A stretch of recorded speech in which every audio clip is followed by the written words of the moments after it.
Hello everyone, Dr. Seth Greenberg here. I recently had the honor and privilege of interviewing one of my favorite musicians, guitarist Howard Alden. Howard has had a prolific career, to say the least. Over the last 40 years, he's recorded upwards of 200 albums, 30 of them under his own name. He did all the lead music and playing on the Woody Allen film Sweet and Lowdown, starring Sean Penn. And he has maintained a rigorous touring schedule, and he's going just as strong now as he was back in 1994, 95 when I first met him. He, Jimmy Bruno, and Frank Vignola were getting ready to record the 25th anniversary of the Concord Jazz Guitar Collective, a great album.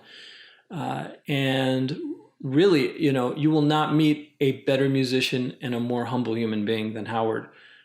We run the gamut as far as this interview is concerned.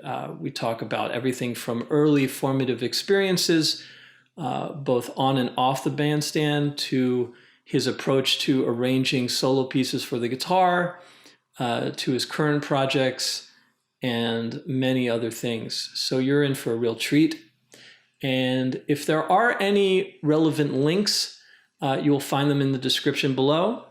And if you have not already subscribed to the channel, you should do so. I don't know what you're waiting for, because it's by far the best way of knowing about future videos and content that's placed on the channel. Without further ado, I hope you enjoy the interview with Howard Alden. Great to be with the Red Norvo Trio with bass and guitar and this legend of jazz. And we're up there playing, I think we were playing the first tune, I forgot what it was. And he had told me, well, he played the melody, we did a little counterpoint, and then I took a solo, and I'm playing away, I'm playing all my licks, I feel really getting into it, and he's looking over me like, looks at the bass player and kind of sighs, I think that's wrong, And then he had told me, like on the bass solos, play the rhythm guitar, like Freddie Green style, so I was going, what I thought was pretty good, because I played with bands in LA, and I was moving the chords on every beat nicely, like following the bass player, and again, he kind of looked at me with disgust. Did all four mallets, and did an imitation of what I was doing. It was really, after getting so much positive feedback, in one day get all this negative criticism. But I was young and I wanted to learn. I talked to him. I didn't want to, blow it off. I said, what's wrong? When you're playing solos, all you're playing is endless lines. You're not playing any phrases. You're not taking any breaths. All aesthetic things that we learn as we go along. But yeah, it was great for someone just to bluntly tell me that right away on the spot, not soft pedal it or something. Or say, well, you might think about doing this. It's come on, do it. When you're playing rhythm, you're supposed to be playing time. You're not supposed to play motion. The motion is coming from He gave me like 10 years of criticism in 5 minutes. It was great. Oh, yeah. And that really kicked my ass, so to speak, and I really thought about playing it. And once he realized how serious I was about learning from it, he didn't just shut off. He really opened up to me and gave me a lot of advice that has stuck with me ever since. Over that summer, I was there for 3 months playing 5 days a week with Red and the Trio, and it was just an incredible experience, incredible growing musical experience. It changed my playing and my attitude toward music. So that's one. Wow. And I mean, going into that, how old were you? You were like 20, I was early 19. How old? 19. 19. Wow. Yeah. And you know full well that, Tal Farlow and other great guitar players had played with him. Was that sort of nerve-wracking to go into that? Well, it was a little nerve-wracking. I spoke, my first teacher, Jimmy Weibel, had played with Red for about 10 years after Cal left, spent many years with him. And I said, and I told him too, I said, boy, Red Norvo called me, what I should do? Should I learn all? He says, another one of my great mentors and one of the people I loved playing with was a trumpet player named Ruby Braff. Oh, yeah. You know that name? Sure. I had first become aware of him when I was about 16. I was up in Monterey subbing in a kind of a warehouse, a good time place called The Warehouse, playing banjo. It was like an old speakeasy type place. Okay. But one of the guys that was up there that I was playing with was also being a disc jockey at nighttime. He had a good radio voice, a very bright guy named Bill Dendel from Northern California. And he would bring these records home from the radio station. And he said, "Oh, you should check this out. George Barnes. You know about George Barnes?" I says, "No, I don't." He says, "Well, it was the George Barnes Ruby Braff Quartet that made several records, trumpet, guitar, rhythm guitar, and bass. And it was beautiful playing, beautiful, clear, contrapuntal, swinging playing, beautiful sounds. And what really reached me was the trumpet player. I said, well, the guitar is nice, but listen to that, the way the guy plays cornet, actually, trumpet, cornet. And a few years later, when I was in New York, I met Ruby. Ironically, I was up there having dinner with Red Norvo in a restaurant. We walked out on the sidewalk, and Ruby was walking by, and Red introduced me to him on the sidewalk there. It was Ruby said, "Hey, Red, how you doing?" He said, "Oh, this is my young friend Howard Alden, guitar player." "Oh, nice to meet you."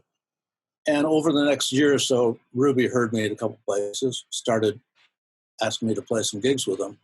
And he was, again, he had such high standards of performance, and he made suggestions as far as my playing, my comping. He took the interest in to tell me things that some other people might be annoyed at or be put off by, but he was such a great teacher. Even from simple things like we're on the bandstand playing a swing tune. He turned around and said, "What the fuck is that?" I go, "Are you stomping your foot? God damn it, stop that or I'll put a nail through your toe." Says, "Nobody stomps their foot at the same tempo, and I don't want to hear that." And, a couple of things like that. Another thing I remember he says, when you're playing your solos and you're making those sounds and those grunting sounds and making those faces, do you realize if you put the energy you're doing in that into your music, how much it would come out in the notes instead of your face? So little things like that were just so the things I remembered, And I thought, oh, you're right. I'm spending so much energy contorting my face. I could be putting it into the music, Yeah, but everyone likes a good jazz face, right? Well, they do. That's the problem. I mean, you're right about that. I've been practicing my jazz faces. I mean, come on. I know it is important, and it is part of the show too. But musically, though, he gave me so many suggestions. I was used to playing with Red Norvo. If you know his playing, he played incredibly sensitively and carefully, but also very quietly. Mm-hmm. And I was always very sensitive and quiet. He says, "I can't hear you. Play louder." And he said, "Wait, here, listen to this note. That's a trumpet. You realize how loud that is? You need to match that. You need to support me." He just gave me so many useful suggestions. And gosh, wow. Again, one of my greatest teachers in so many ways, stuff that hardly anybody will ever tell you. So. Wow. Well, and it makes you realize, I mean, you in playing with so many different players who have different sensibilities, different demands, how they want to hear things, how they want to be supported. That's true. I mean, there's no substitute for going through those experiences, right? Because everyone has a different sort of musical personality, even outside of sometimes their own personality, That's right. In a social sense. And I guess that sensitivity that you develop, you start to be able to be less analytical, and you can keep your ears open, and the radar gets better and, more accurate. And then you sort of don't go through that point where people are going to, severely criticize and chastise you on the bandstand. So you it's sort of a, like baptism by fire of sorts, because if you don't learn it, then you have to go through that rigmarole again and hearing all that stuff. Well, that's true.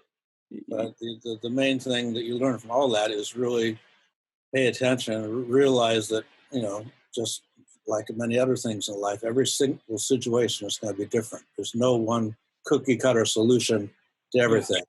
And that's the wonderful about thing about music. You can just be in the moment and make every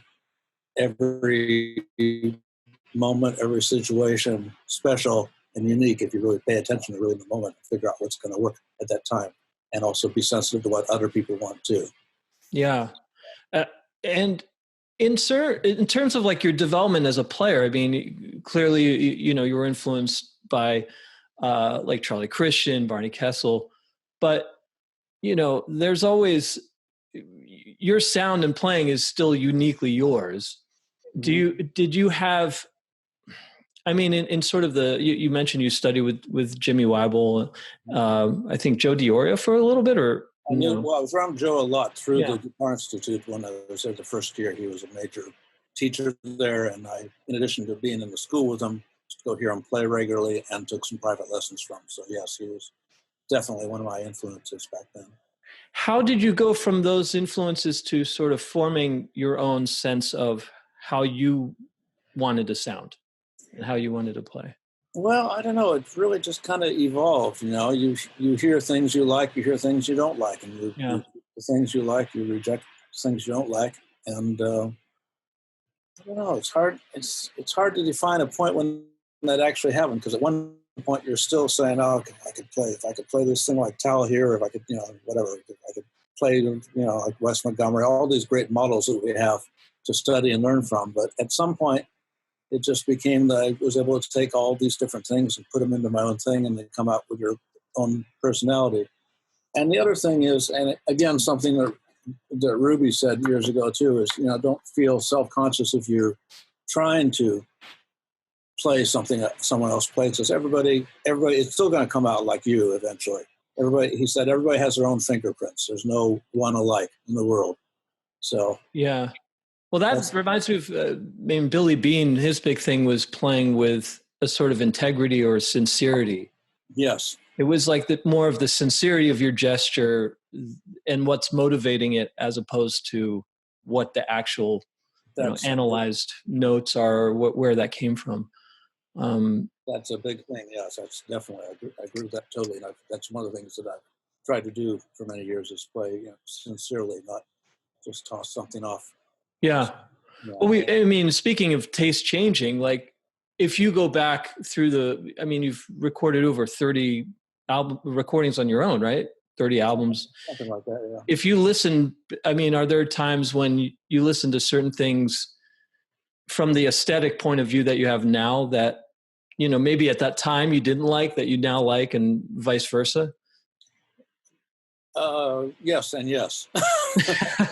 There are some things that, sound, yeah, absolutely. Some things do sound sincere, and, at the time, maybe I didn't think they were that impressive, because I didn't feel like I was living up to my expectations at the time. But hearing later, it's, that was pretty good. That was very articulate and nice. And other times you hear things that aren't, not as good. It's a continual growing and learning experience. The main thing is just again, being in the moment and not trying to do something just for effect or to impress somebody, although the temptation is always there. Oh yeah. And I mentioned this sometimes too. We haven't talked about George Van Epps much yet, but one of the things that, thinking back about him, and when I was playing too, he had stunning technique on the guitar, could do things that very few people could pull off technically or musically. But all the times I played with him, I never saw him do anything to attract attention to him. It was all in the service of the music. He tried to do just the most musical thing at the moment. And then I listened to a recording later and said, wow, how do you do that? But in the moment, I wasn't turning my head saying, wow, how'd you pull that off? It was just all contributing to the whole musical effect. So he was like the most unegotistical musician, I've ever met. Wow. What would you say at this point would be maybe your three favorite albums that you've recorded to date? Well, like when you listen back, I'd have the ones I've recorded. Gosh. Well, I'm thrilled with the ones that I did with George. Of course, I did 4 over a period of about 3 or 4 years, but one of those definitely, simply because I thought everything came together in the moment. We hadn't played together that much, rehearsed, but I thought about what I wanted to do. And the fact that he was such a brilliant harmonist, I tried not to play too busy to get in the way of what he was contributing. And he was just, like I said, so unselfishly supportive. And listening later, I can hear how he was reacting to little things that were so subtle. It's just those thrill me that I was able to do those. I'd say one of the trio records I made with Ruby Braff, and thrilled with the interaction and the way he played, and the way I played with him, the way we played together. And I don't know, I'm torn between mentioning just my own recordings or the things I've been able to do with other people. So yeah. Well, I always loved the recording you did. Was it live at Maybeck Hall with Ken? Yeah, that was thrilling. Yeah, that was special moments too. Yeah, because we'd played together for a few years a lot and developed a nice rapport. And also, I'd only been playing the 7-string at that point for about 4 months, so I wasn't still entirely comfortable with the range and finding the right string. Where is that 4th string? Is it here or there? You know, but I guess maybe a little of that pressure and the tension and the excitement of the moment. I was really thrilled with that one. Yeah, that's definitely among the top ones for me. Did you find? And again, there's. Yeah. No, go ahead.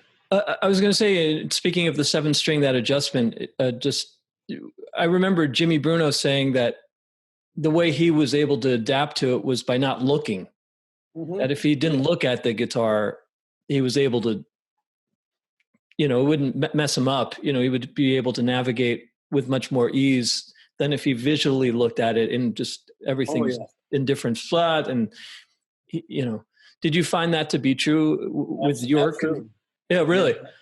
I did that right away. I figured that out. Don't even look, because even though it's just one extra string, you look at it, all of a sudden it looks like 10, or you're thinking the 7th string is the 6th string and you're just completely lost. Wow, interesting. But if you're used to playing the 6th string, you just stay on the 6 and then gingerly venture down to that bottom string now and then and find the possibilities. I found I was able to get into it pretty quickly too. I'd had it for about, first of all, I had an advantage. Bucky Fitzroy had lent me an old beat-up guitar of his to practice on while mine was being made first. So I had that to put my fingers on at home and kind of get used to. Uh-huh. And then I think it was in May or June of 1992, I got my first 7-string from Bob Benedetto. Started playing it, played some gigs around New York and New Jersey. I was slowly getting used to it. I'd still play those bobber notes and it wouldn't feel quite right. It's too much. And then I was getting ready to go on a 3-week tour of Europe with the Newport All-Stars, a jazz band, one-nighters mostly around Europe. And I talked to Bob Benedetto. He says, "How's the guitar working?" I said, "Oh, it feels really good. I'm getting used to it. I think we've changed one pickup on it or something like that and got it working." He says, "I'm leaving next week for Europe for 3 weeks. I probably won't take it with me there because we're doing one-nighters and I don't want to take the chances of traveling with you." He says, "No, you should take it with you. If it breaks, I'll fix it. You're supposed to play it." I said, "Yeah, you're right." So I just took it out with me and just got it right into it. And so, again, the pressure of performing in front of audiences and on the spot and having to find the chords for intros and stuff made me really get it together a lot faster than I would have if I left it at home and kind of took it out every once in a while. So interesting. And after that, I just played nothing but 7-string for about 3 years until I got the call to coach Sean Penn on his guitar playing for Sweet and Lowdown. Then that gave me the excuse to go back and forth between the 6-string and 7-string.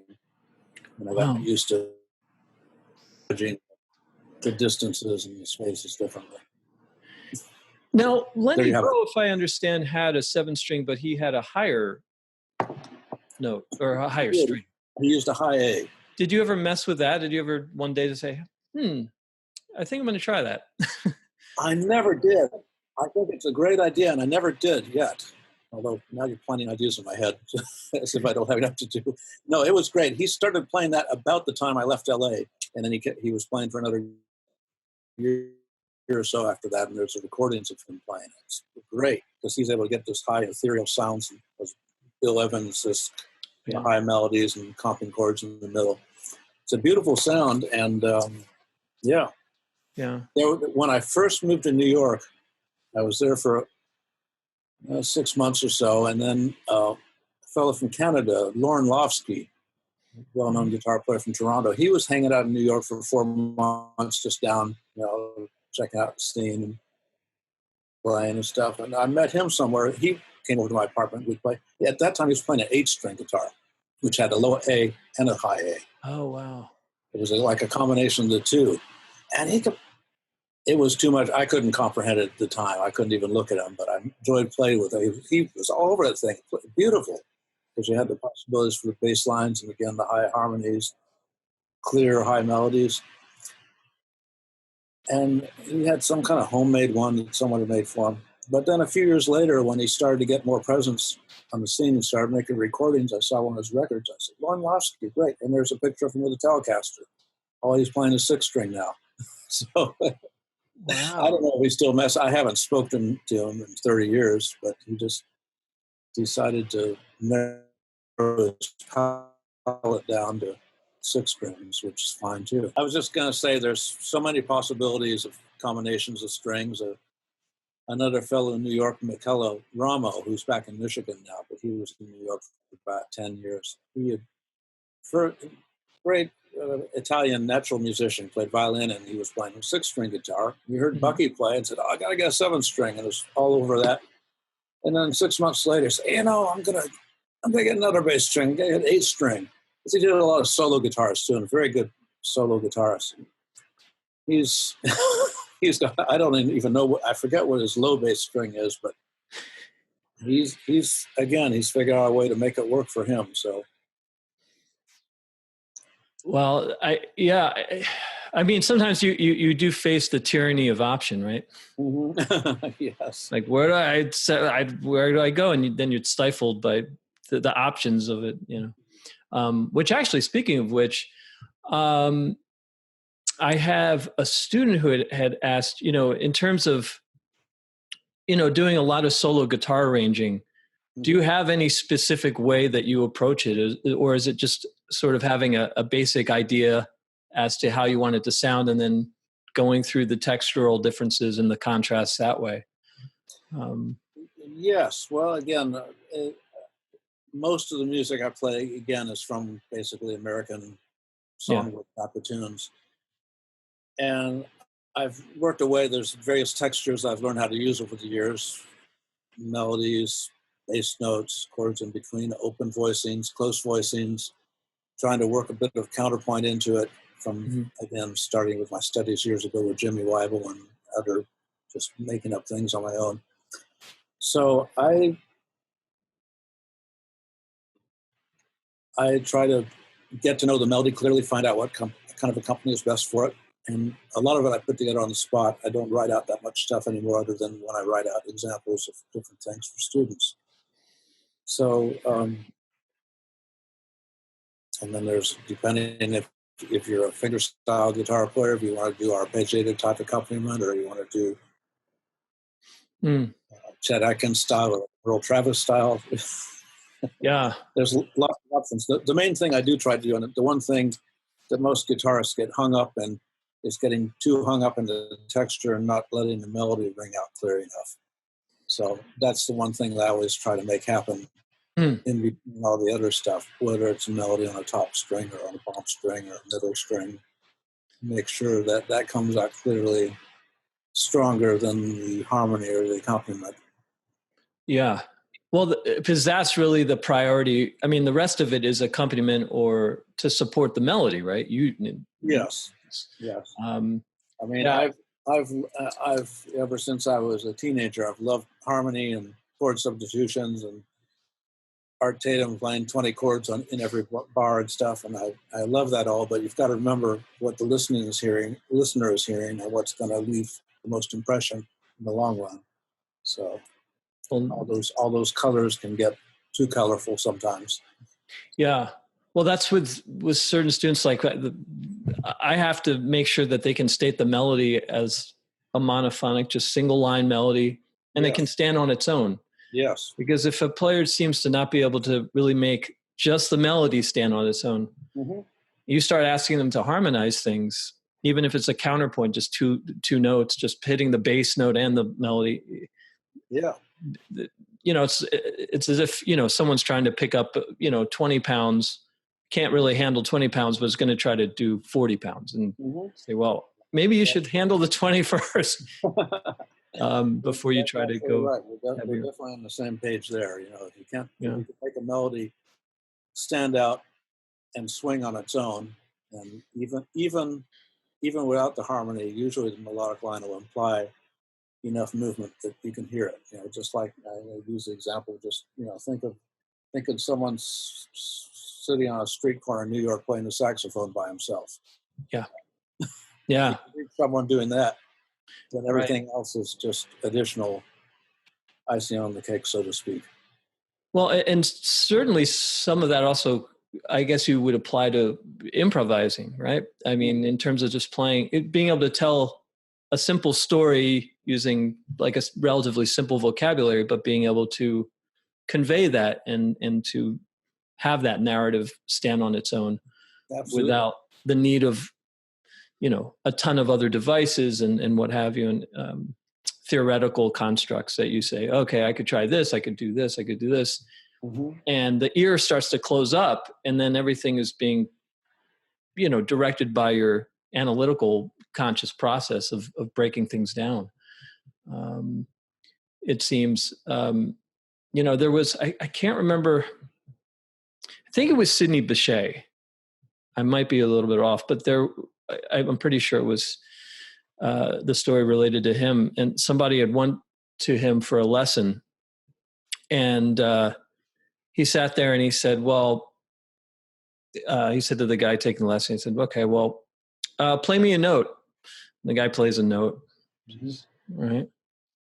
Now play me that note as if you were very joyous, or, the guy plays a note, maybe not much different. He goes, play it to me as if you were, in anguish or whatever, so each time it was like, you're trying to convey a certain emotion or imbue that note with that emotional content. And after a while, the guy's sort of a bit disenchanted by all of it. And he goes, well, like with all due respect, what's all this about? I mean, when am I going to really play? And then he just turned to the guy and he said, well, if you can't get your instrument to convey these things with just one note, how are you going to do it with more than one note? Like, I mean, this is a sounding board. And that's what you have to master, is that connection between your instrument and you. And I sort of borrow a little bit from that when I'll give students an assignment where I'll just pair up two notes, a subtle tension and a release, and I'll have them go through just a blues. And generally beginners won't come back to me and say this, but it seems that there's a proportionate, the person who's been playing longer will come back and say, like, why am I doing this? What's the purpose of this? And we'll also usually go and say, well, why are you restricting me to just two notes? Mm-hmm. I said, well, you need to be able to tell a story. I need to be able to hear something. I mean, you're restricted melodically, but you're not restricted in any other way. So rhythmically, the nuances, the articulation, what have you, that's carte blanche. I mean, you have endless opportunity to do that. So it's very telling, in terms of my own experience, because growing up, going to school, going through all the theoretical stuff, I realized that the more I had to think, the less my ear would be on. Mm-hmm. And I realized, hey, if I simplify things and I allow just a basic concept, and I'm really hearing what I'm playing, the ideas sort of come out of their own, right? I mean, if someone says, it's like when someone comes up to you and says, well, hey, so Howard, what are you thinking about when you're playing? Right. And usually it's like, I'm not consciously thinking. No. Because if you do, and you try to do that, it always makes things very stilted. It does. It makes it stilted. You're trying to recreate something you think you played before. Yeah. And it comes out. Well, that's what happens when you in the recording process, you try to you do a take, and yeah, that's pretty good. I could do that a little better. I got one thing I played. I can carry, do it a little better, and you do another take, and you think it's a little better. You do another third, fourth, fifth take. Finally, get the sixth take when you think you got it all together, and you listen to it 2 days later, and the sixth take sounds dead and nothing. The first take sounds like brilliant, So you wasted all that time and money frustrating yourself. And it's a hard lesson to learn. And again, this is another thing that I learned from Ruby, although I haven't completely learned it. Ruby Braff, I've been playing with him in a trio for a couple of years with a bass player, and we had a lot of nice little unison lines we played together, and I felt I had some nice harmony things and little things we've been playing on the gigs. It sounded really nice. We had a record date for Concord. Went in the studio with the trio, and I'm thinking, okay, well, it's going to play a lot of stuff we've been playing. So really nice record of Ruby, and he walks in and says, okay, we're going to, he called all tunes that we'd never played together before, and didn't do, I think one tune we did 2 takes of, but the rest of them, if it didn't work the first time, it just went on to another tune. I'm thinking, oh God, all that cool stuff we had, they sounded so good, we're not recording it, but I'm still, and we did an entire CD in 3 hours, I listened to it years later, and it sounds beautiful, Everybody's in the moment, they're responding, they're listening, sounds fresh, clean. We've been playing together long enough that everybody's still playing together, feels the time and the way of interacting with each other. And I always remember that. I tell people that, but I still get in the studio and say, oh, let me take one more take on this one. Waste a bunch of tape or megabytes. But yeah, nowadays. Yeah. What was the name of the album? Oh, the first one we did. It was called Me, Myself, and I. You, Myself, and I. It's one of the many deleted Concord records. We actually did enough material because we had 2 sessions booked. We went back for another 2.5 hours. So there's 2 trio CDs that came out. One was called Bravuro Eloquence, the second one, and they're all tunes that more or less new. Mm-hmm. But they sound so much better to me now than even the stuff that we've been playing together on the bandstand and had rehearsed and stuff. So wow, that's the type, and that's the type of moments that really pay off, and I think are more enduring than stuff you've rehearsed and polished and yeah. That's some of the fun moments in music. Now, guitar players generally, regardless of the genre, often have that competitive element to a lot of people, Mm-hmm. And I never really got that sense from you, which is sort of remarkable because, like growing up having Jimmy Bruno as a mentor, I was very fortunate. I got to meet you. I got to meet Frank Vignola. Jack Wilkins, but Jimmy has sort of a very aggressive, very high, proficiency level, obviously, just a virtuoso. Yeah. And particularly, when he I guess he hates it now. He to him, the most unmusical stuff that he's recorded, he said, is all that the burning stuff. He's like, he can't even stomach it. he can't stand it. And he's like, yeah, the stuff that I became known for is exactly the stuff that I like the least when I listen back, and I don't want to play that way. And he sort of got resentful of being pigeonholed in that sense. But invariably you'd get players who would play with him and it'd be like, oh, here we go. They're trying to take off for the races. But it always seemed that, you never compromised the way that you approached the instrument or the musicality of it and got sucked into that vortex, even though sometimes, as you've mentioned, it's like, it can be a little bit tempting. Yeah. Well, it's just, you get sucked into it sometimes. Yeah. Well, I guess I've been in enough situations over the years and played with enough players that set the example of the main thing is just the most enduring thing is just to try to present your own voice as convincing as possible, and as like you said, as sincerely as possible. Yeah. And that's what it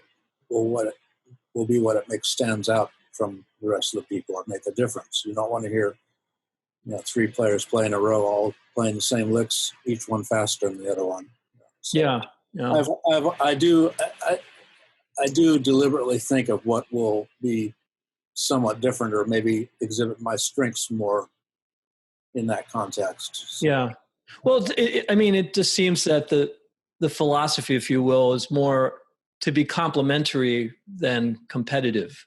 Like well, it's not a thanks for contest. noticing that. That's what I try to do. Yeah. I mean, it's very apparent, especially because there's such a preponderance of guitar players who are always trying to one up each other and, hey, can you do this? Yeah.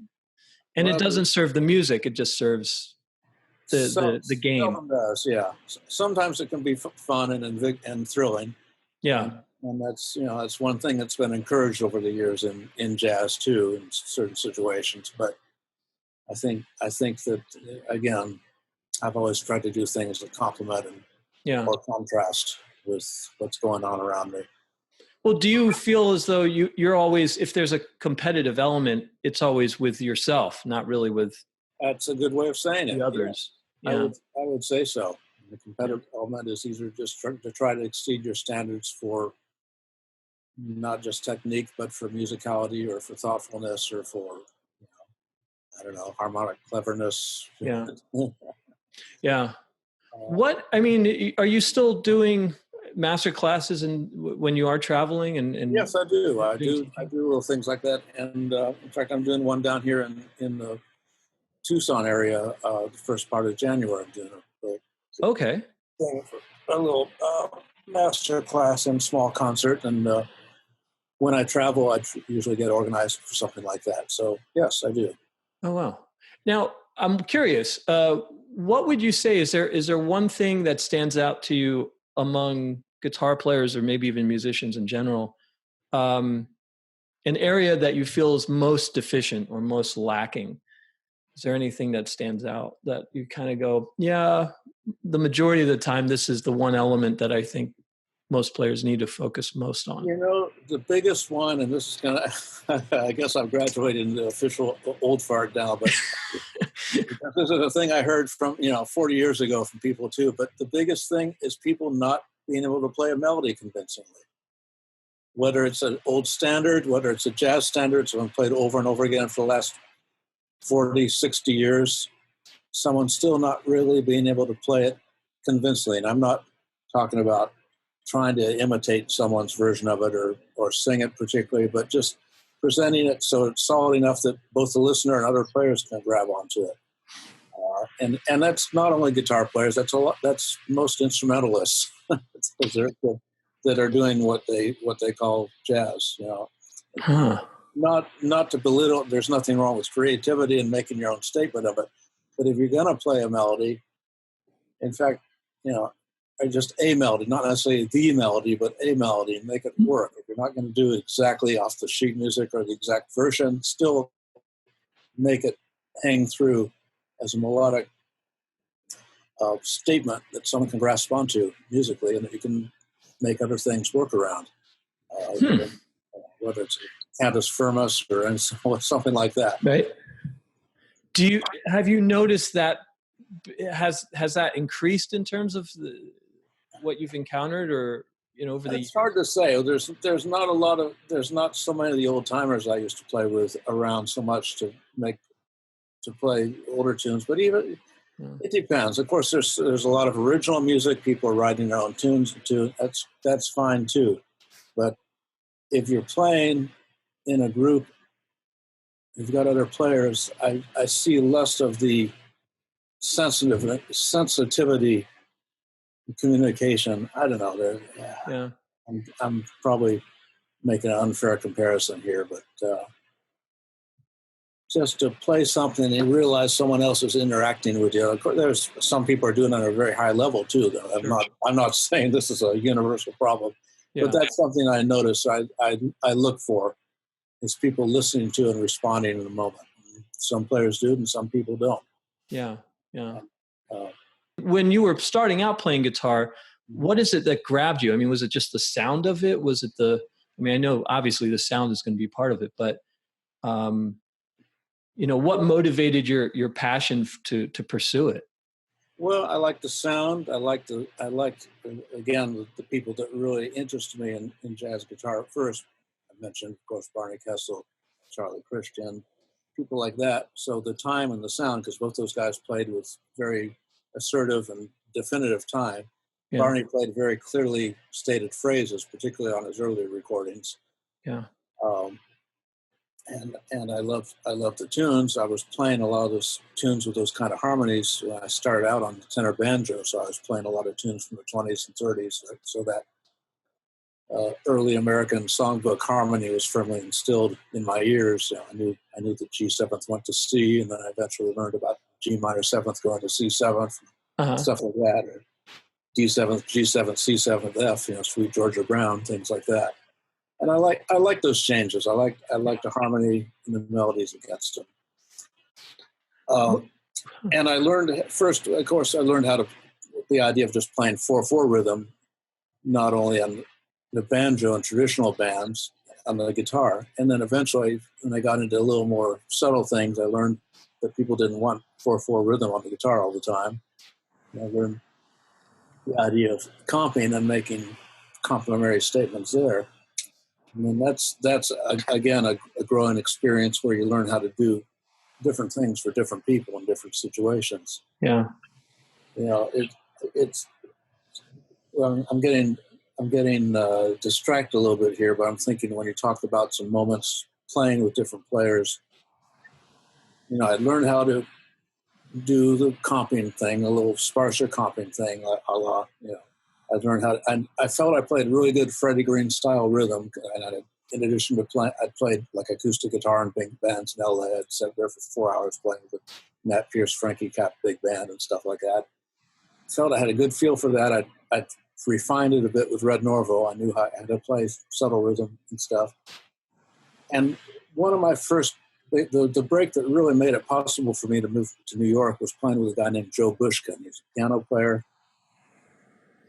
I had wanted to move to New York, but I was saving up money and thinking for the right time. And Jake Hanna, the great drummer, recommended me for a gig in New York with Joe Bushkin. He dates back to the 30s. He's on some of Billie Holiday's first records. He played in the Tommy Dorsey band. He wrote tunes for Frank Sinatra. Very charismatic, busy piano player. Very, very, very interesting. And he had 3 weeks at the Carlisle Hotel in New York with a quartet.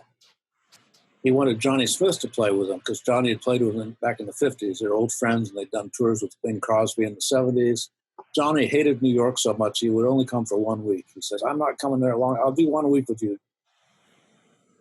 And so Jake said, "Hey, there's this kid Howard in L.A. You get him. He knows all the tunes. It'd be perfect, you know." And went out, rehearsed with Joe, got to know him a little bit. Went out a week early to listen to Johnny play with him. They had a quartet in a very small club, bass, drums, piano, guitar. And Johnny's standing out there. Of course, Joe is very busy, very animated, busy player. Jake's playing just straight ahead drums, bass player. And Johnny's just playing very quiet comping. There's not much room for him really to do anything. Yeah. What's going on. But Johnny's not playing rhythm. He's just going, drum, drum, drum. Every once in a while, play some single note solos. And turning this a very long story, so you can edit this down if you need to. But I'd go to the bar with Johnny in the break, say, "Yeah, so how's it going, Johnny?" "Oh, fine." He'd have a scotch there. He really wouldn't want to talk. He was very quiet, very taciturn. And finally, at the very end of the week, I was sitting in the bar with him and said, "You know, Howard, if there's one thing I can tell you that'll help you, just remember, as long as you play with Joe Bushkin, it's never going to get any better." It was actually great advice because I said, "Okay, I could just have to take it for what it was. It's not going to turn into the Count Basie quartet or something." Joe was great. I wanted to work for them.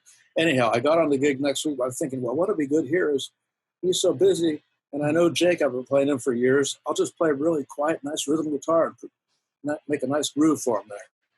So I'm going, Jake's walking in with me, and we're going, and he's playing, and then he turns, no rhythm guitar, horn riffs.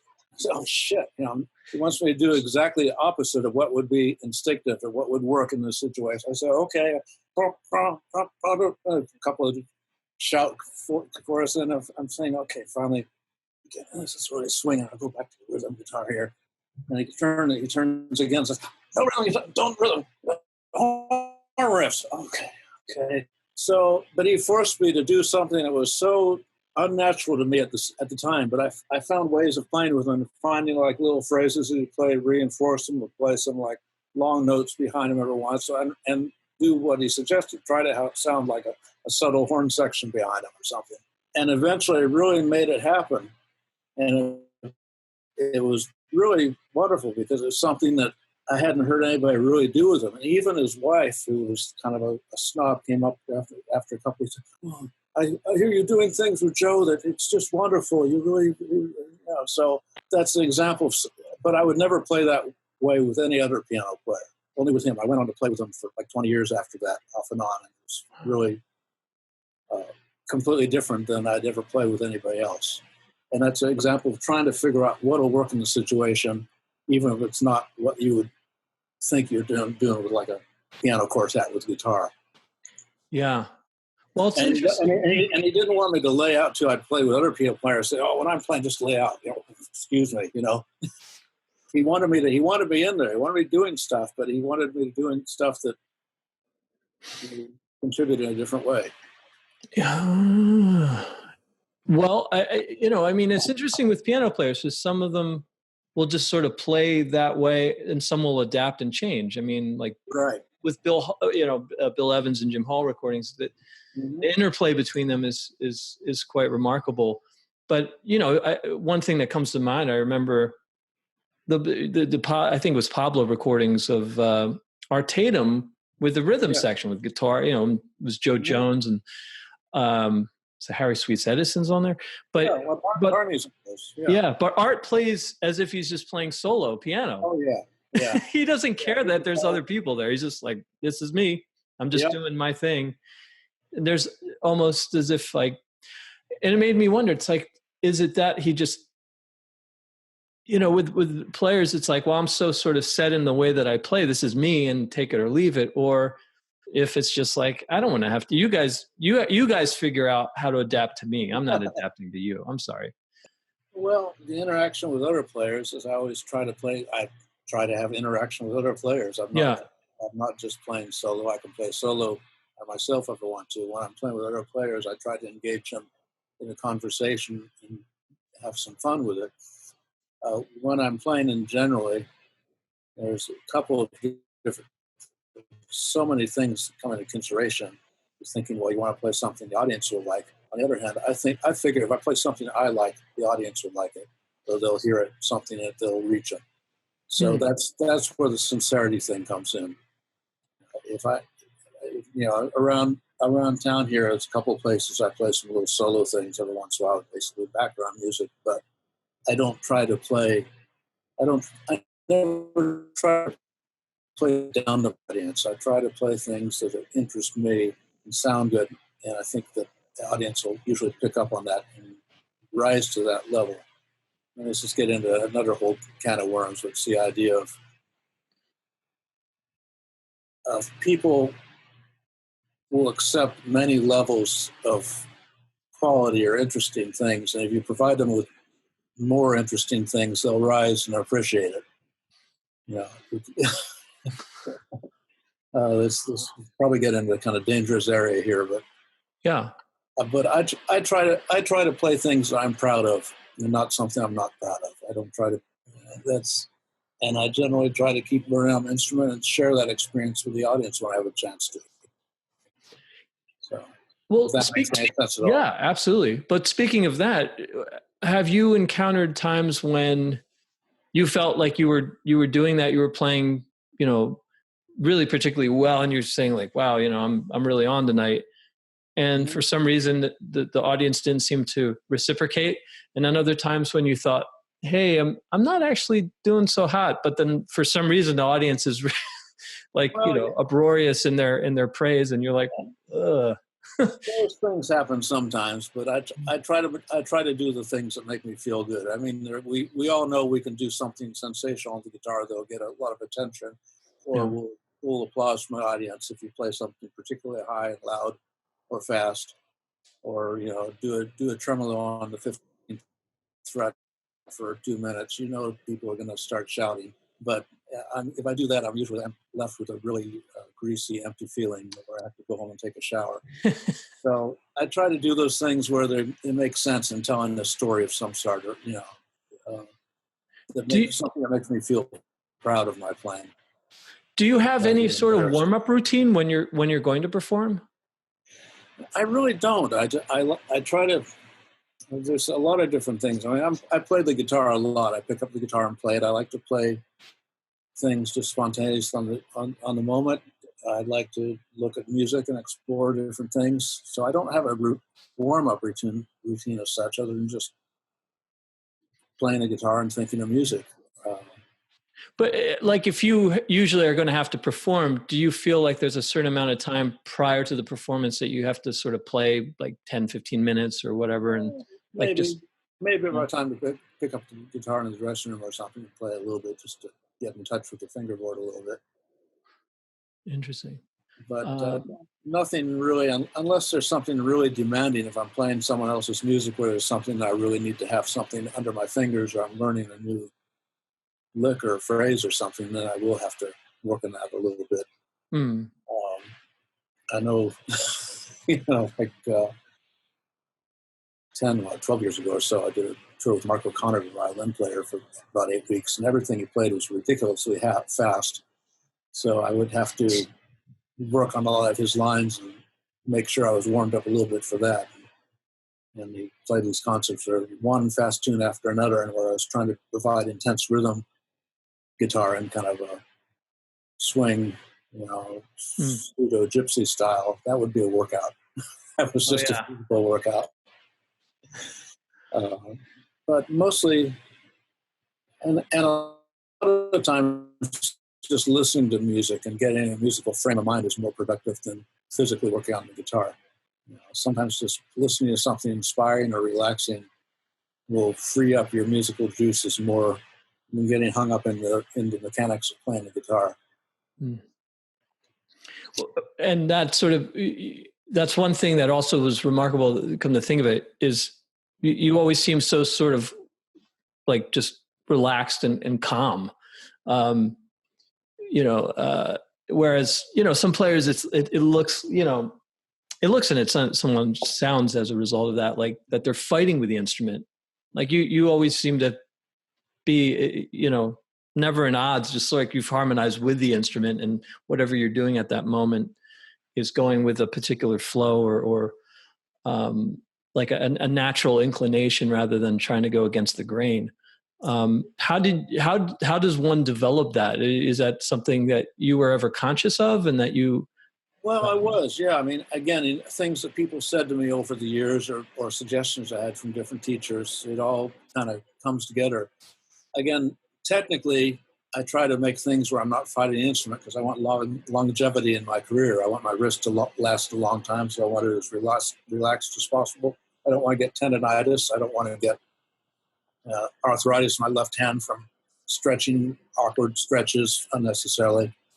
So I've tried to keep that as relaxed as possible, and that's just something, I had, again, Jimmy Weibel, 45 years ago. 45? Yeah, 45 years.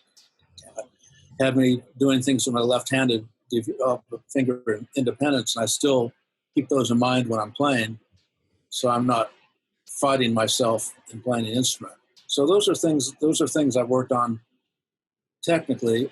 And then the other thing is I've tried to make, this is again kind of a subtle mind game, but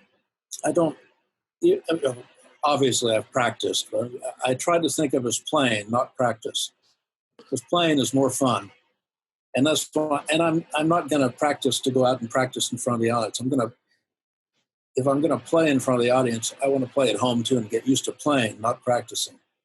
It's kind of a subtle mind game there. Well, But I always think of, I remember, for instance, years ago, hearing people talk about hearing a guy in the dressing room warming up, or playing a bunch of high notes on a trumpet and a lot of music. Saying, so how many of those things are you going to play for the audience in an hour? So that's why keeping the focus on the music as much as possible makes it more natural when you're performing in front of people too. If that makes any sense at all. Well, the practicing to play, that's one of the things is it's what you practice is invariably going to be what you play, right? Right. Imagining every time you're going to pick up the instrument and play that it's as if you're going to be under playing situations, which means if you make a mistake, you keep going, right? Yes. Exactly. You don't stop and try to fix anything. And that seems to be one of the biggest, or most common habits that players have, and I guess some teachers say, like even classical players, like, oh, you hit that wrong note in measure 5, you should go back to the beginning and then start it over again. And well, who does that? Right. When would you ever do? I mean, no one. So it's almost like a lot of the ways in which people practice are completely counterintuitive to how it would be if you're actually in a performance situation, right? Right. Exactly. Yeah. It's just something I try to keep in mind and try to make every time you pick up the instrument like a real performance, not a practice. You're not in the gym or you're not in whatever. Yeah. Well, I mean, did you ever have, maybe even now to some extent, but like a particular way that you would approach a tune? Like would you sit down and say, okay, I'm going to play the single note melody to it. Now, maybe I'll try it in octaves. Maybe I'll play the chords. Maybe I'll do a counterpoint to it, or just find different ways of approaching it and variations, if you will. And, was there any, or would you just sometimes, would it vary from practice session to practice session? Like sometimes you'd focus more on one element and then another at a different time? Well, when I learn a new tune, I do try to internalize the melody as quickly as possible and play it in different ranges, different parts of the guitar. Mm-hmm. Play just the melody with just the bass notes, maybe add some harmony notes. And the main thing is try to get us off of the paper as soon as possible. So I try to learn, melody, close the book, try to play it again. If there's a couple bars I forgot, I go look really quickly and close it as soon as possible. Try to be able to sing it in my mind while I'm walking around. It's really a full-time obsession. Yeah. But that's what you need to do to internalize the tune so it can come out naturally when you're on the bandstand. You can't be thinking, what's the next note, or I've got to play it right in this position to remember it. You've got to know it so well that it just flows out of you, and that you can hear it, you can sing it, play it in, like you said, in octaves, jump to a different range perhaps.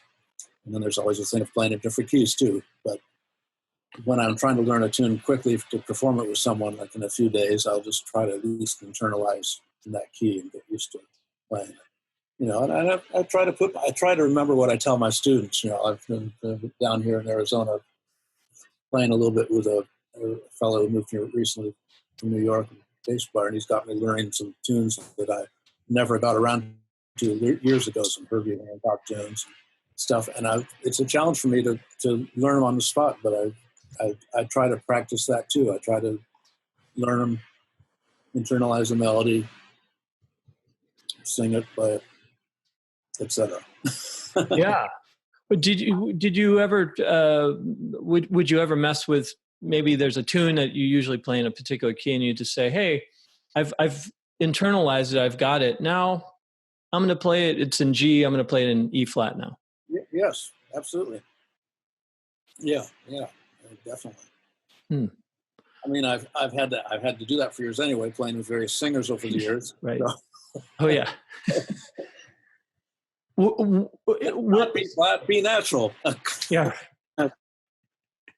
Well, would you say, in looking back, what elements about playing music and playing the guitar perhaps came most easily to you, and which elements did you feel like were the most challenging?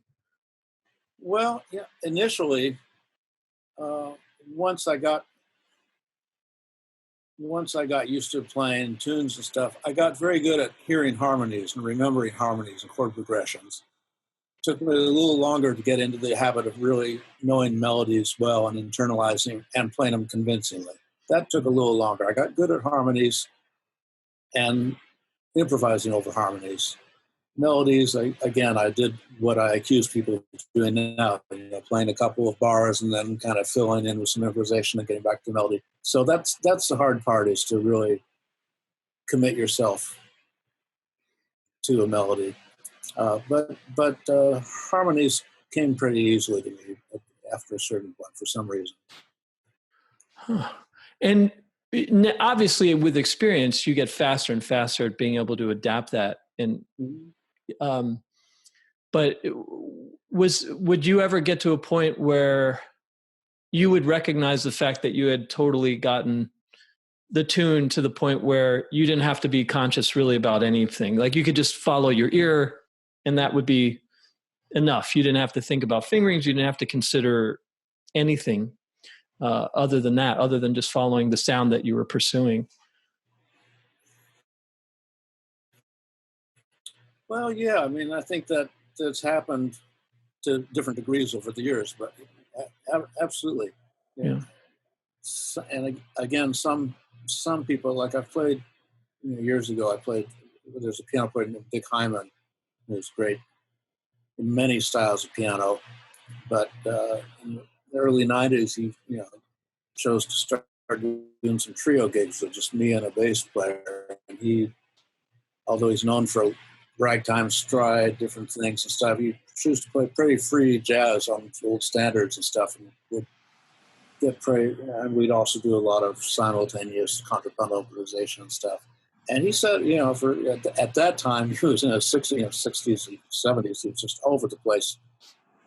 And it drew upon every bit of experience of myself to follow and play convincing lines that fit with them without having the time to think and stop about the harmonies and stuff. Of course, he has a brilliant harmonic mind too, so he was all over the place. And that type of training really made me committed to making a statement, a gesture, without worrying about whether it was A flat minor 7 flat 5 or in what mode it was in. So that type of playing, it was particularly exhilarating too.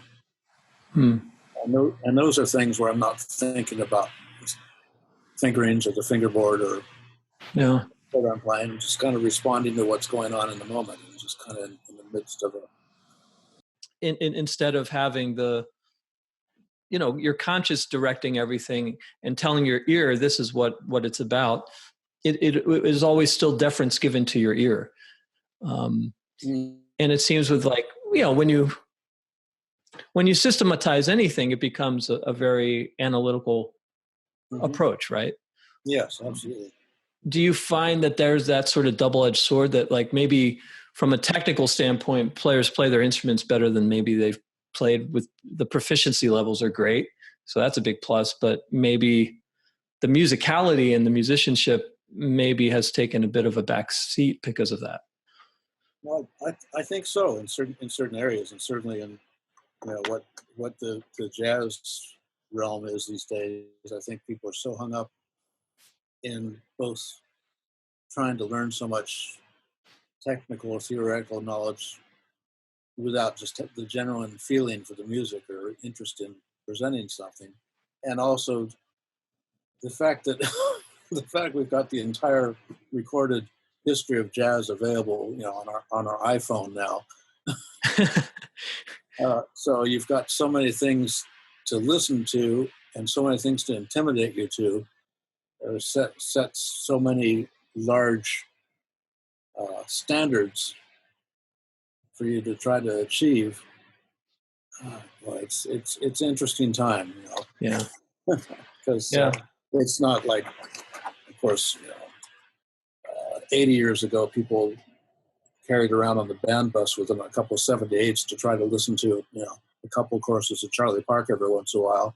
And then 40 years ago, they sought out rare records in a store made copies on a tape for a friend you listen to on your cassette player. Now you look on your iPhone and download pretty much anything you want, slow it down with your transcribe software. But somehow I don't know, the, if I would use the word soul, or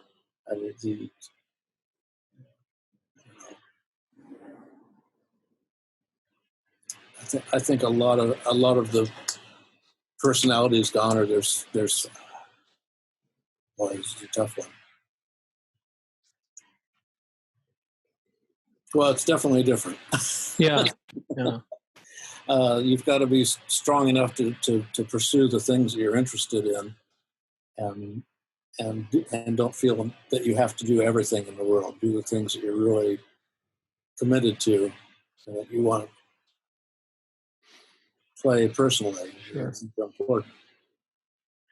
Who would you say were your favorite non-guitar players, the most influential when you were growing up? Because I know you mentioned Charlie Christian and Barney, and yeah. But well, there's so many. I discovered, of course, early on too, I discovered people like Ornette Coleman, and those sounds still ring in my ears.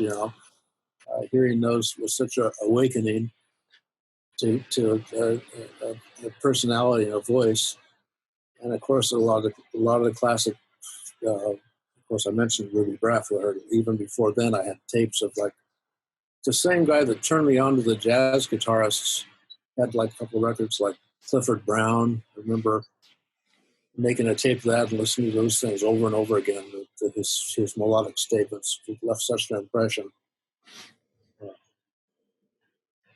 So, and of course, the piano players. I guess my interest in harmony. I was always first discovering people like Teddy Wilson on the early Benny Goodman quartet records, and then a piano player that I was playing in a pizza parlor with mentioning Art Tatum to me. So that was a whole nother.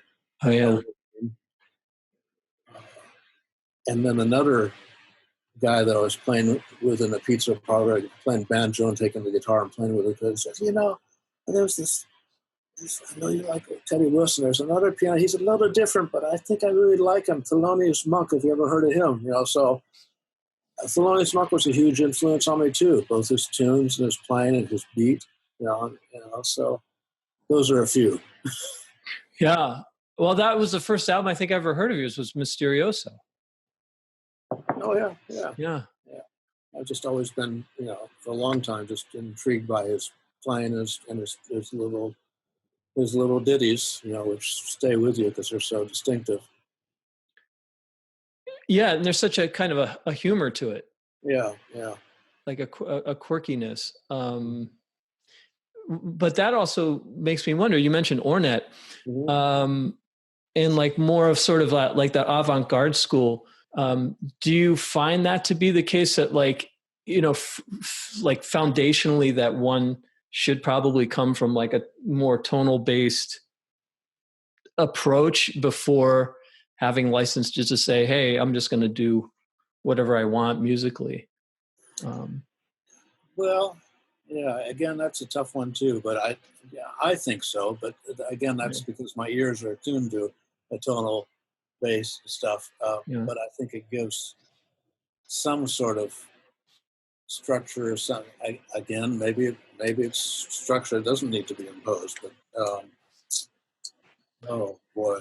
Yeah. That's a tricky question too. I mean, I had an odd, you can't always just go through a chronological study of jazz too. I mean, I heard, like I mentioned, with some of the guitarists I mentioned, I heard Ornette, I heard Bill Evans, I heard some really old traditional jazz, which I still appreciate, Joe Bushkin and before. And there's sincerity and honesty and swing and interest in all of that, and you can see how kind of it ties together. And you can hear in someone like Thelonious Monk too. You hear basically just the early '30s stride pianist too, just putting things together in his own way. So I guess it's up to each person, each individual's personality and how they want to approach it. the main thing is, again, if you're playing totally free, it has to be sincere and convincing enough to make who do you want to listen to it? Yeah. Who's your audience? Have you, speaking of audiences, have you found over your career much difference in how audiences are? Not really. I think audiences are, and again, I hear for years too, people, when I say, oh, I just got back from Germany or I got back from France, oh, the audiences are so much better over there, aren't they? Not necessarily. I think that an audience, when they're exposed to something and have the chance to listen to a thing, they'll appreciate it wherever they are.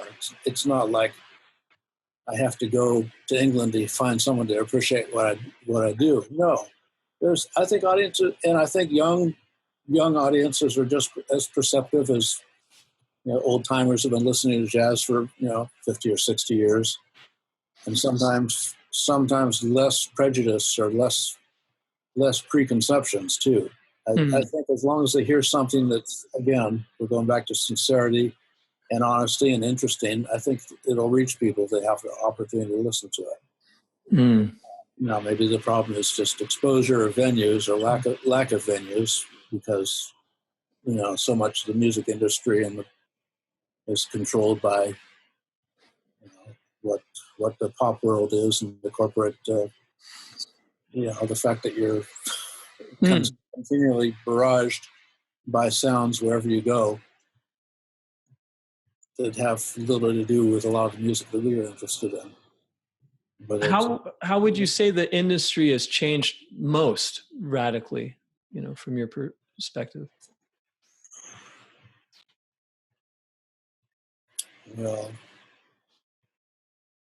I guess maybe the lack of venues other than coffee houses or people where you go create your own gig. You promise to bring enough people with your Facebook friends instead of getting hired by a club because they want to present some good music or want to present someone. It's really more of a personal self-promotional world to stay on one level, unless you get up to the super high superstar promoted levels, which I don't know that much about. Yeah, but I mean, the business side of it, it seems like that's something that a lot of people either have an anathema for, or they just don't want to spend the time. Because I'm an artist, I don't deal with any financial things or promoting. It's my music speaks for itself, and that's enough. Which.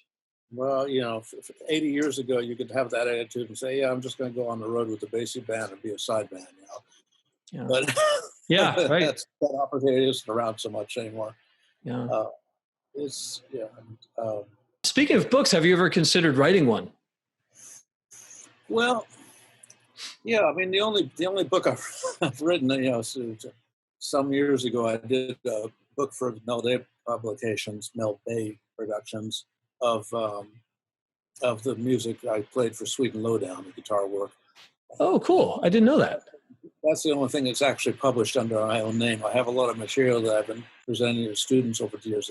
One of these days, I'm gonna try to get some stuff together. There's so much material out there; it's kind of hard to know. I'm trying to find a niche where some stuff that is special to me could be worthwhile.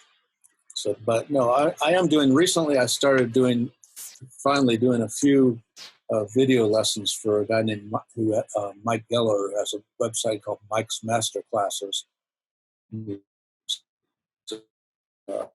Cool. About 15 years or so. Has a lot of different guest instructors who do lessons from everybody from Jack Wilkins and Cheryl Bailey to a bunch of other guitarists that we haven't necessarily heard about. But I've just done a few lessons for him, which he's been getting out there. And at least they seem to be on subjects that haven't been covered by so many people as much. Wow! So the Mel Bay book is a transcription of the score of the guitar parts to Sweet and Lowdown. It's basically all the guitar playing I did.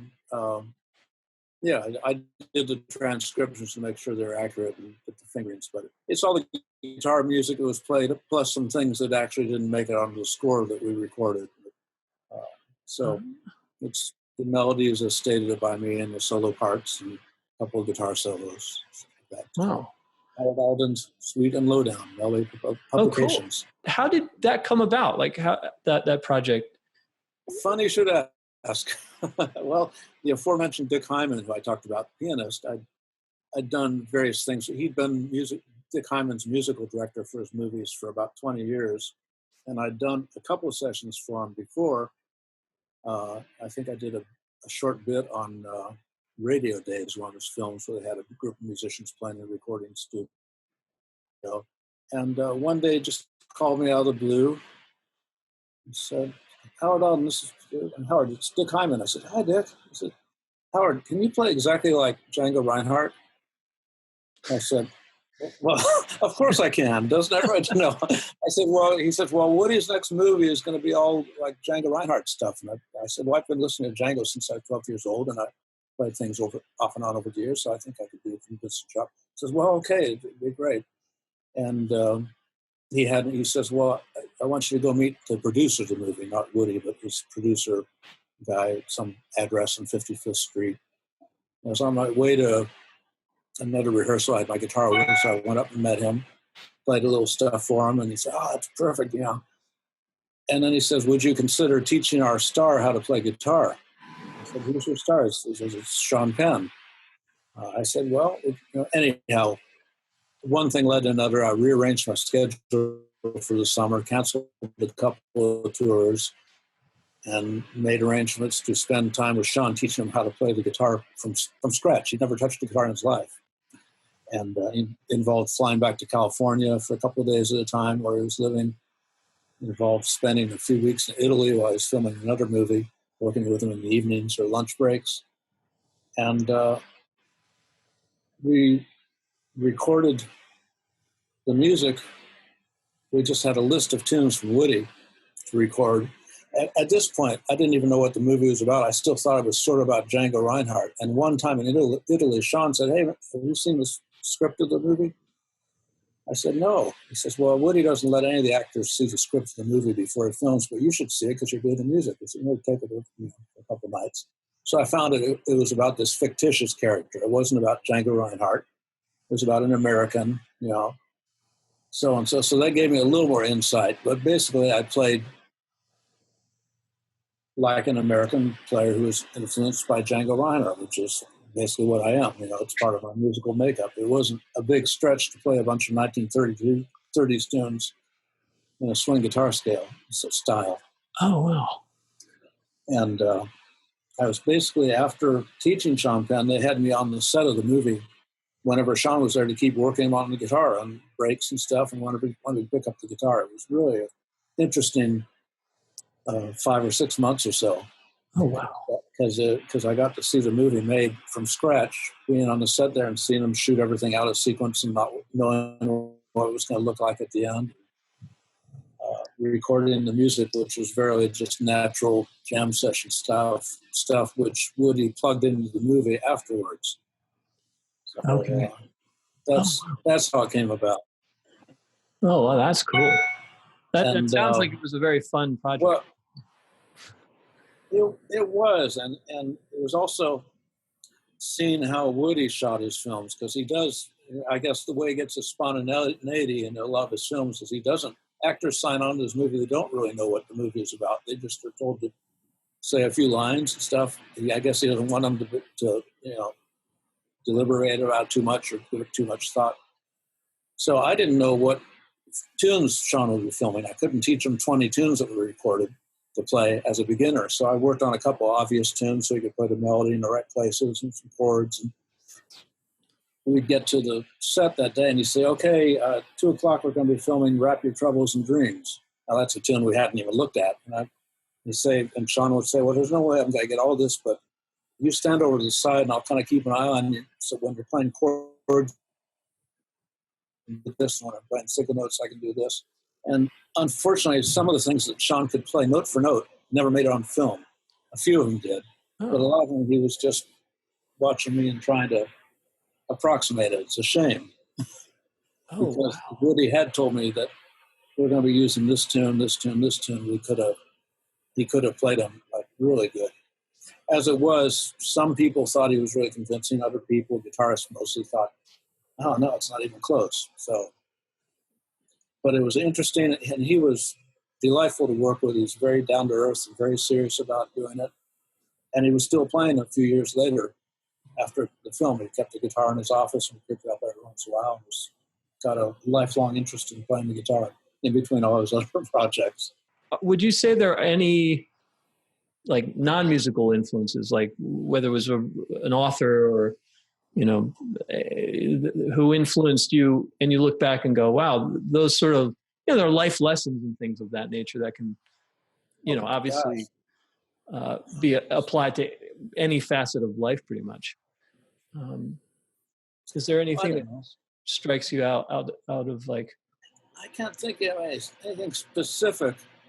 Although since like the mid 80s, a fellow musician turned me on to some books by Buckmeister Fuller. Do you know who he was? No. He was an architect. Architect doesn't really completely define it, because an architect, philosopher, he's the guy who invented, you know what the geodesic dome is? Yes.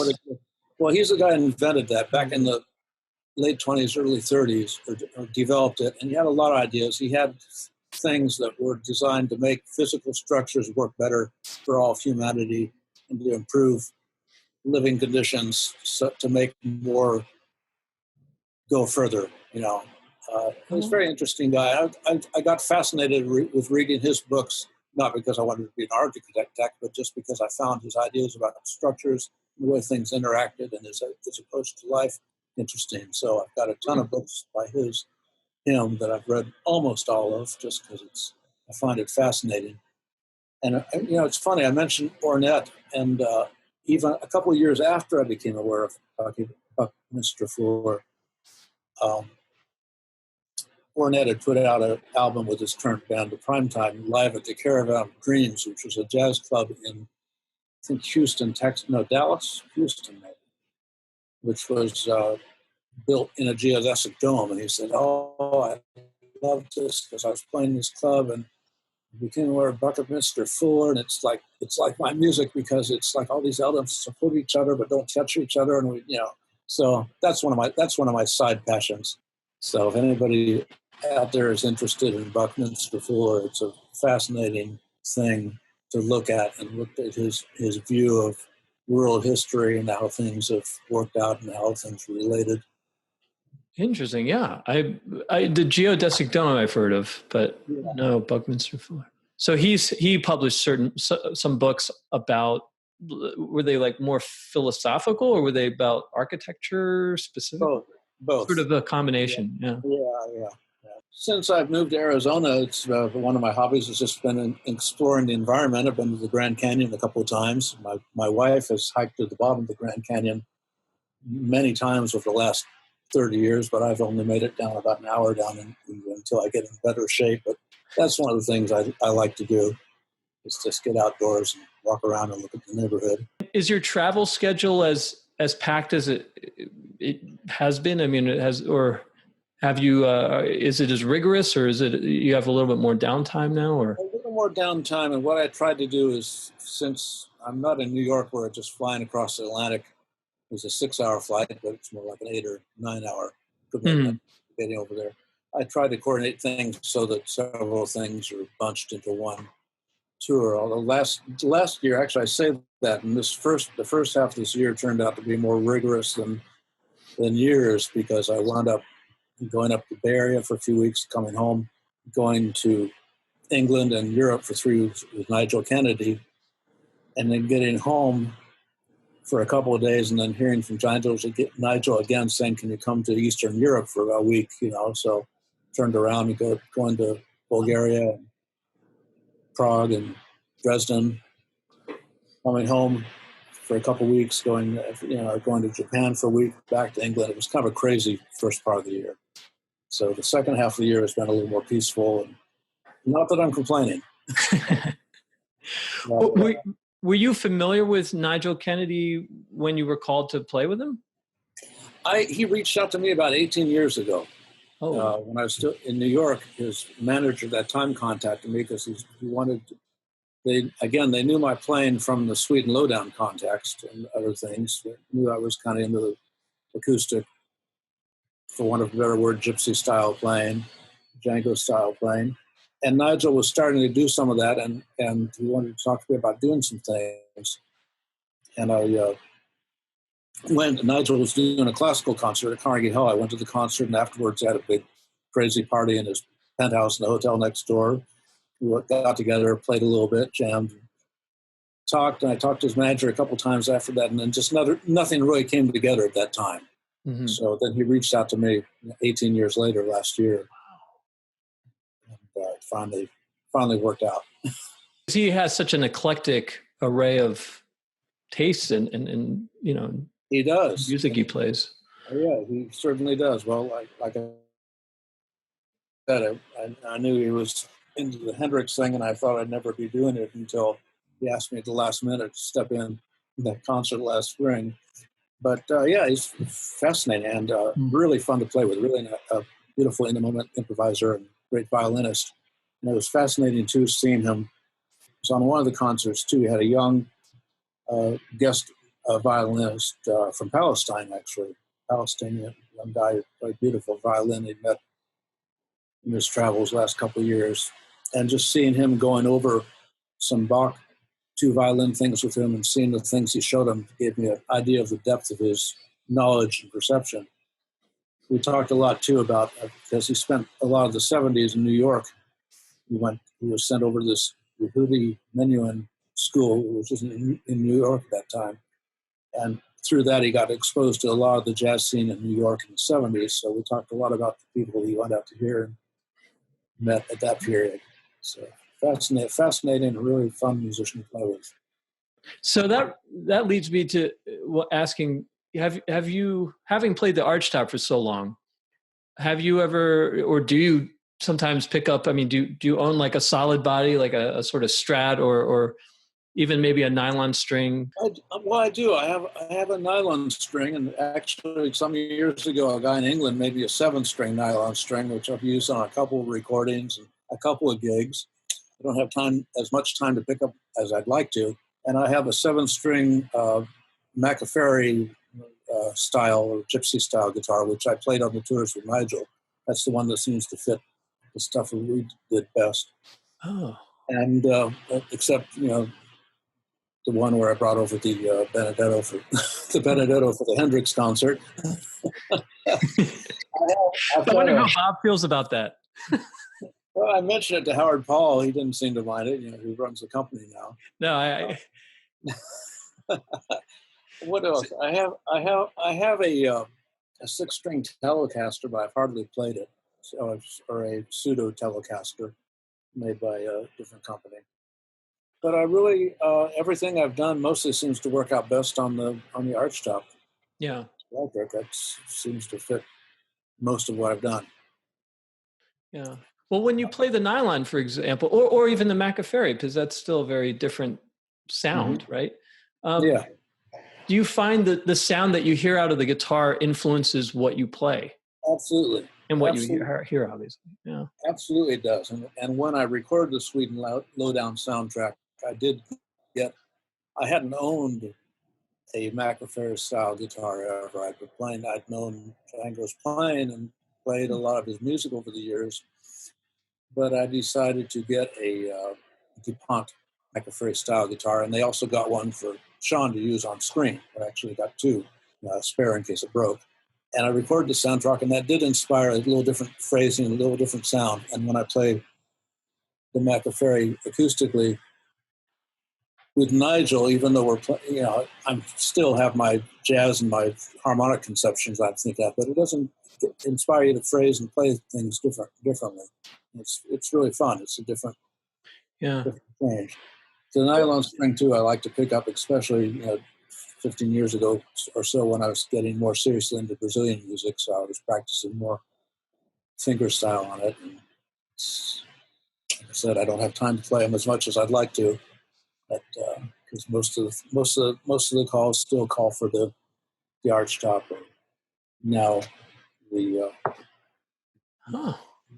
When you, if I remember correctly, you went to Cal-State Fullerton and you were doing classical guitar back then. well, I mean, at least, you know. that was very brief. I went to Cal-State Fullerton as a student. At that time, colleges generally didn't have a jazz guitar program or popular, studio guitar, whatever everybody has now. So in order to become a music major, I needed to learn the classical guitar. So I started studying for 6 months or so. And then that's when the Guitar Institute of Technology, Howard Roberts School, was opened up, and I made the decision to go there and not do college. So I still played the nylon string a little bit in my studies with Jimmy Weibel, and whenever I had a chance to, but never really got past the very basic classical repertoire, the Farragut pieces, things like that. Yeah. So I revisit it every once in a while and think I'm going to get more seriously into it, and I get distracted playing. Hit no strings on that pick. Yeah, I mean, I think, and sometimes the layperson usually doesn't recognize how different it is to go from one to the other. Well, thank you so much, Howard. I really appreciate it. It's been great speaking with you. It's been really fun talking to you and catching up too. And Definitely. I appreciate all your perceptive thoughts and your ideas and stuff. So what are you doing? Teaching? You're performing? What are you doing out there? I mean, the three things. It's mostly teaching. Is about 1/3 of the pie. Then writing is another third, and then performing. So, and it's funny for me. I enjoy all three of them. I love all three. Yeah. Is there a best way that people can follow you and be up to date with what's coming up? No, just I keep my itinerary on my website, howardalden.com, and it's my website is very basic and outdated at this point, but I'm going to be upgrading it in the next month or so. So I keep an itinerary there. That's about that's the one thing I keep up to date. Well, stay well, Howard, and I'll get your address, and we'll definitely keep in touch. I'll send it to you. All right, excellent. Merry Christmas and you. New Year and all that. Okay. All right, we'll see you then. See you next time. Okay, take care.